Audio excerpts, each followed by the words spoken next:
বিয়াৰ যাদুকৰী লাড্ডু। অৰ্পিত উত্তৰ প্ৰদেশৰ এখন গাঁও কপ্তানগঞ্জৰ এজন যুৱক বাসিন্দা আছিল। তাৰ দেউতা ষ্টেচন মাষ্টাৰ আছিল। সেই সময়ত বহুত কম মানুহে গভৰ্ণমেণ্ট চাকৰি পাইছিল। তেওঁ নিজৰ পুত্ৰক পঢ়াৰ বাবে বানাৰস পঠাইছিল।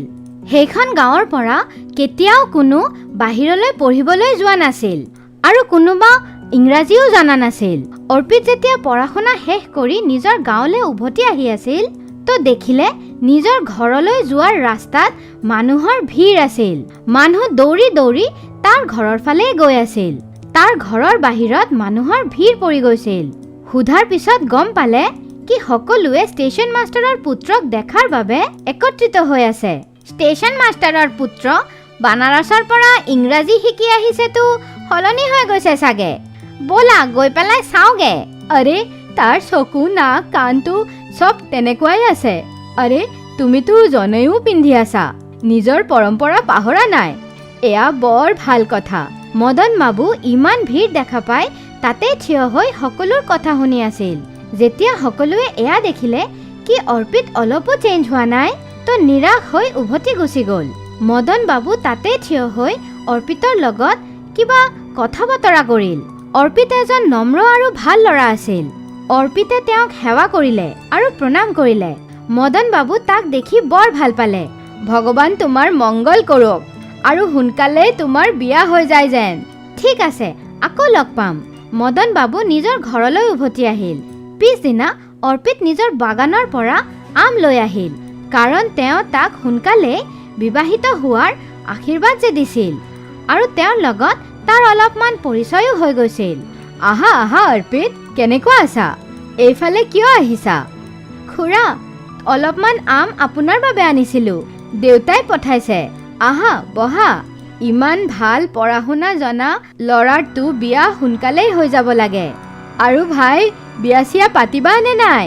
হয়, বিয়াটো কৰিম, কিন্তু মই নিজৰ পচন্দৰ ছোৱালীৰ লগত বিয়া পাতিব খোজোঁ। তাইক অলপমান বুদ্ধিমতী আৰু ভাল হ'ব লাগিব। তাৰ লগত মোকো যেন পচন্দ কৰে। যেতিয়া এনেকুৱা ছোৱালী পাই যাম বিয়াও পাতি ল'ম। লাগি আছে সি বিয়া কৰিব খুজি আছে। এনেতো ঠাকুৰ মহেন্দ্ৰ প্ৰতাপ সিঙৰ ভতিজী সৰিতাৰ লগত যদি তাৰ বিয়া হৈ যায় তেনেহ'লে কিমান ভাল হ'ব। তাই 17 বছৰৰ হয় আৰু এখন ডাঙৰ চহৰৰ পৰা আহিছে। বীণা হাৰমনিয়াম বজোৱা সকলো জানে, গানো গাব পাৰে। তাইৰ মাতটোও বৰ ধুনীয়া। তাইৰ মা দেউতা নাই, সেইবাবে ঠাকুৰ ডাঙৰীয়াৰ ওচৰতেই থাকে। কিবা ভাবোঁ। তেওঁ এখন যোজনা বনালে। পিছদিনা ঠাকুৰ ডাঙৰীয়াৰ ঘৰলৈ গ'ল। তেওঁলোকৰ ঘৰত মাজে মাজে যোৱাৰ বাবে সৰিতাৰ লগত তেওঁৰ ভাল চিনাকি হৈ গৈছিল। নমস্কাৰ বৌ। আহক আহক, বহক। কেনেকুৱা আছে আপোনালোক? ঠাকুৰ ডাঙৰীয়াক দেখা যোৱা নাই যে। আচ্ছা বৌ, মই আহোঁগে। আপুনি অলপমান সৰিতাক মোৰ ঘৰলৈ দহি আনিবলৈ পঠাই দিব। হয়, নিশ্চয় পঠাই দিম। মদন বাবু তেতিয়াই অৰ্পিতকো নিজৰ ঘৰত আহিবলৈ কৈ দিলে। খুৰা, আপুনি মোক দহি লৈ যাবলৈ কৈছিলে। আহা আহা, আজিতো মই তোমাক তোমাৰ গান নুশুনাকৈ যাবলৈ নিদিওঁ। তেতিয়াই অৰ্পিত আহি গ'ল। সৰিতা বহি গান গাই আছিল। শাৰী পিন্ধি তাইক বৰ ধুনীয়া লাগি আছিল। অৰ্পিত তাইৰ সুন্দৰতা দেখি মুগ্ধ হৈ গ'ল। গানৰ ইমান ধুনীয়া সুৰ শুনি সি ষ্টেচু হৈ গ'ল। কিন্তু সৰিতা যেতিয়াই কোনো অচিনাকি মানুহৰ উপস্থিতি গম পালে আৰু তাই এটা ছায়া দেখা পালে, তাই উঠি ভিতৰলৈ গুচি গ'ল। ক্ষমা কৰিব, মই আপোনালোকৰ ইমান ধুনীয়া সংগীতৰ অনুষ্ঠানত বাধা প্ৰকট কৰি দিলোঁ। আৰে নহয় নহয়, আহা। ইমান ধুনীয়া ছোৱালীজনী কোন হয় আৰু কিমান ধুনীয়া গান গায় তাই? হয়, তাই মোৰ বন্ধু ঠাকুৰ বাবুৰ ভতিজী হয়। তাইৰ কি বিয়া হৈ গৈছে? হয় হয়, যোৱা বছৰে তাইৰ বিয়া হৈছে। অ', লাগি আছে তীৰটো গৈ একদম নিচানাত লাগিছে। সৰিতা বিবাহিত হয়। এয়া শুনিয়ে সি তাৰ পৰা উঠি গ'ল। তাৰ বেজাৰ মুখখন মদন বাবুৰ পৰা আৰু লুকাই নাথাকিল। পিছদিনা মদন বাবু গাঁৱৰ জ্যোতিষীৰ ওচৰলৈ গ'ল। মই অৰ্পিতৰ লগত আপোনাৰ ওচৰত আহিম। আপুনি তাক নিজৰ জ্যোতিষ বিদ্যাৰ আধাৰত মিছা মিছা গণনা কৰি কৈ দিব কি তাৰ মন বেয়াৰ কাৰণ সৰিতা নামৰ এজনী ছোৱালী হয় আৰে ভাই, মই জ্যোতিষ বিদ্যা জানো, মিছা কথা ক'ব নোৱাৰো।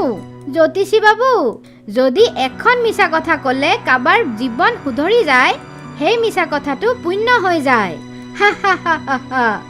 গধূলি মদন বাবু অৰ্পিতক লগ ধৰিবলৈ গ'ল। অৰ্পিতক মন মৰা দেখি, কি কথা, সকলো ঠিকে আছেতো? তুমি মন কিয় মাৰি আছা ভাই? কাবাক ভালটো লাগি যোৱা নাই? মোক কোৱা। নহয় নহয়, এনেকুৱাতো কোনো কথা নাই, বাছ এনে মনটো ক'তো লগাই নাই। ব'লা, মই তোমাক মোৰ চিনাকি এজন জ্যোতিষীৰ ওচৰলৈ লৈ যাওঁ। ব'লক, আপুনি যেতিয়া কৈ আছে তেনেহ'লেতো যাবই লাগিব। দুজনে জ্যোতিষীৰ ঘৰলৈ গৈ পালে।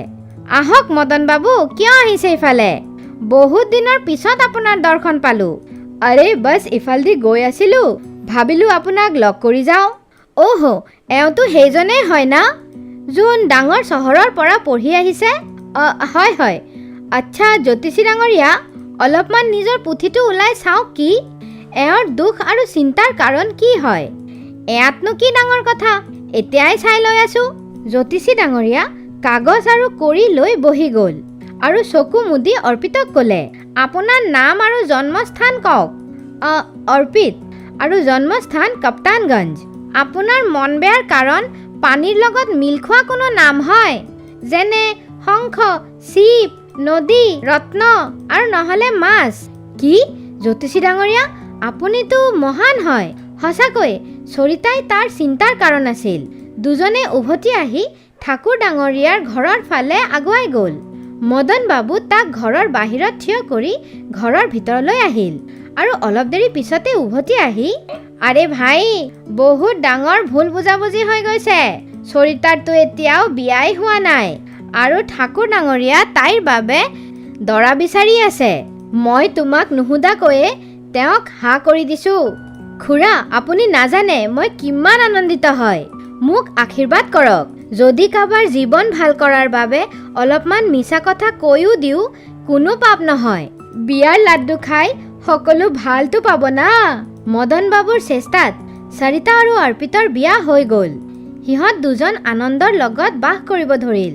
মদন বাবুৰ তালৈ বিয়াৰ লাড্ডুও পঠাই দিলে। 2 বছৰ পিছত অৰ্পিত মদন বাবুক খাবলৈ মাতিল আৰু তাতে গৈ তাৰ পুত্ৰক চাই ক'লে, কি নাম ৰাখিছে? বৰ মৰম লগা বাচ্চা হয়, মদন। আৰে ভাই, তাৰ কোনো ভাল নাম ৰাখিলা হয়, মইতো ক'লা হয়, সিটো কিমান ধুনীয়া ল'ৰা হয়। খুৰা, যাৰ মন ইমান ধুনীয়া, তাৰ ৰূপৰ কলা হোৱাটো কোনো মানে নাৰাখে। মদন বাবুৰ চকু পানী ওলাই আহিল। দুজনক ইমান আনন্দিত দেখি সিহঁতৰ বিয়াৰ লাড্ডুৰ মিঠা তেওঁৰ মুখত যেন মিহলি গ'ল।